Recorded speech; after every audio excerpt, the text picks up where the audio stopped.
Welcome to the Rochester, New Hampshire History Podcast, a monthly show that will shine a light on a piece of history that has been all but forgotten. Did you know that buried at the Rochester Cemetery on Franklin Street are several paupers or indigent people? These are graves for people too poor to afford a proper burial. No stones or markers are placed on these sites. In the summer of 1928, additional unmarked graves were interred at the cemetery for the victims of a horrific railroad accident that injured many and killed 4. The July 27, 1928 headline in the Rochester Courier was, "4 killed in worst railroad wreck ever known in this section." The story behind these graves start in the Lakes region of New Hampshire. In July of 1928, the Bernardi Circus was performing in Laconia, New Hampshire. After a successful run, it was time for the circus to move to a new location. On July 22nd, the Bernardi Circus loaded their equipment, animals, and performers onto a 20-car train in Lakeport, New Hampshire. It was raining and many of the circus employees were huddled under and among the heavy equipment on the train to stay dry.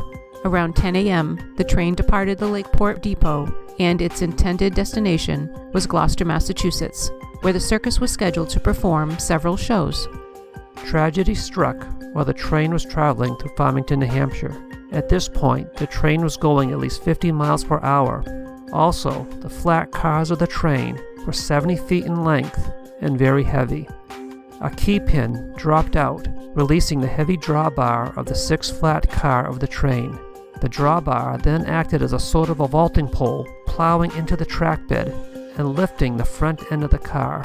It was swung off the rails and hurled into a sandbank on the right. The men on this train car were buried in the sand and debris which piled on top. The big train cars which were trailing behind it, with their contents of wagons, merry-go-rounds, Ferris wheels, etc., piled up in a deadly chaos of steel, wood, and canvas. 2 of the big train cars were hurled to the left and came to a stop at right angles to the track, with one end in the woods. A big pine tree, 10 inches in diameter, was broken off and the roots were torn from the ground. 5 cars were derailed in all.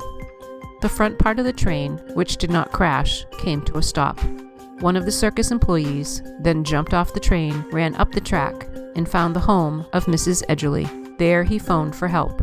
The ambulance of R.M. Edgerly and Son of Rochester was dispatched and arrived quickly. Dr. Key of Rochester also arrived in a few minutes to help the injured and assist with the dead bodies. He remained there until late in the evening. Within 40 minutes after the wreck, all the injured had been taken to the hospital in Rochester. In addition, crews were at work, digging out the men from the sand and debris. The deceased were taken to the undertaking rooms of R.M. Edgerly and Son. All the men killed were workers of the traveling circus. The dead were identified as Reginald Paget of Lynchburg, Virginia, George Monroe of Baltimore, Maryland, M. Glenitka of Philadelphia, Pennsylvania, and Clarence Williams of Charleston, West Virginia. The show must go on, as on the next day the circus announced that its surviving train cars would continue to Gloucester to perform their scheduled shows.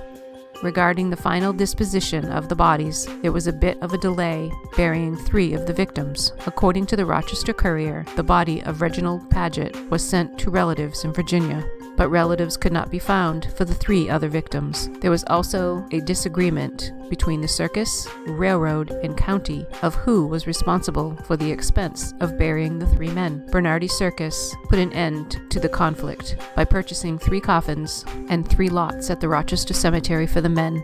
No headstones were purchased, so the 3 men were buried in unmarked graves. This ends the podcast. If you have any questions or comments, please email bobgriffinpodcast@gmail.com and come back next month for another episode of Rochester, New Hampshire History.